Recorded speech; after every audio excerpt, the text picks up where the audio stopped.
5 decades ago, November 22nd, 1963, U.S. President John F. Kennedy was assassinated, shot and killed in Dallas, Texas. Presidents have come and gone since the half-century, or in the half-century since, but the world's fascination with JFK is still very strong. Big question is why? As always, when it comes to things south of the border, we turn to Frank Towers, our U.S. political expert from the University of Calgary. Frank, good to see you again. Good to be here. And I guess right off the get-go, why is JFK so pivotal when it comes to history? Well, that's a great question for which, we don't have enough time to get into. We don't have enough time to get into, but I think, Kennedy is remembered most, sadly, for his assassination. Sure. And, one thing I often do with my students is, all of them have been, they were 10 years old when 9/11 happened, so they're very young. And I asked them, can you tell me anything about his policies? And they usually have a very difficult time doing that. But then I asked them, what do you know about the assassination? And the whole room lights up.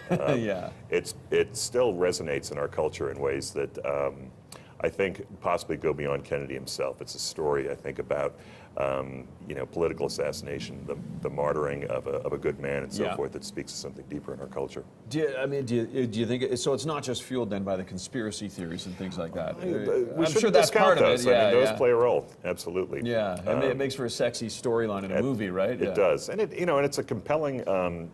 I'm not going to weigh in on the conspiracy theories. I mean, it's plenty of other people. The Warren Commission had some answers to that. But I think if you want to understand something about sort of the American psyche, and I might be going on a limb here, there is something about the way American political culture works that is on guard for conspiracies against the people's liberty. That goes back to the American Revolution, fears of King George, who turned out to be a nice guy. Canada, we have no complaints. But for the Americans, they thought he was out to subvert their freedom and establish a tyranny, and that way of thinking about politics as always being on the lookout for conspiracies that might try to overthrow the republic, I think it speaks at a deep level to what might have happened in the Kennedy assassination, at least for folks who are really committed to a conspiratorial view of it.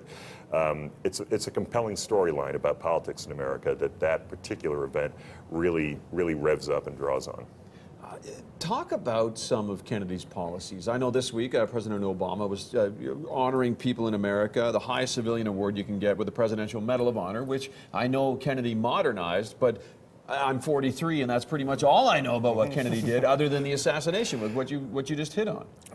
Kennedy did a lot in 3 years. If we wanted to list his greatest hits, well, he did start the mission to the moon that came to fruition after he died. Kennedy also, I guess on the downside of his ledger, he increased American involvement in Vietnam, and then it was later escalated further by Lyndon Johnson. He was more proactive on pushing for civil rights than his predecessor, Dwight D. Eisenhower. But again, it took a successor, Lyndon Johnson, to get the Civil Rights Act passed. Kennedy, people forget that Kennedy initiated a massive tax cut. He was one of the big tax cutters in an effort to revive economic growth. I did not know that, okay. Yeah. But I think probably the most dramatic part of Kennedy's presidency, remember, is the Cuban Missile Crisis and his great showdown with Khrushchev over deploying nuclear weapons to Cuba. And I think that also is part of the Kennedy legend, because that was a moment of drama, of decisive leadership, and it's been cast in movies, I think 3 or 4 times since it happened. Talk about his family.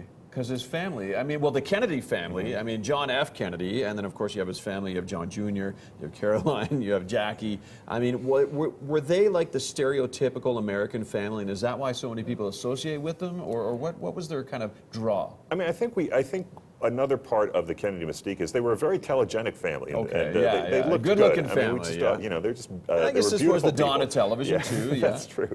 But I think that image you just had, does sort of call to mind the notion of the, that great post-war nuclear family where there was prosperity and confidence in the land, and they kind of epitomize that.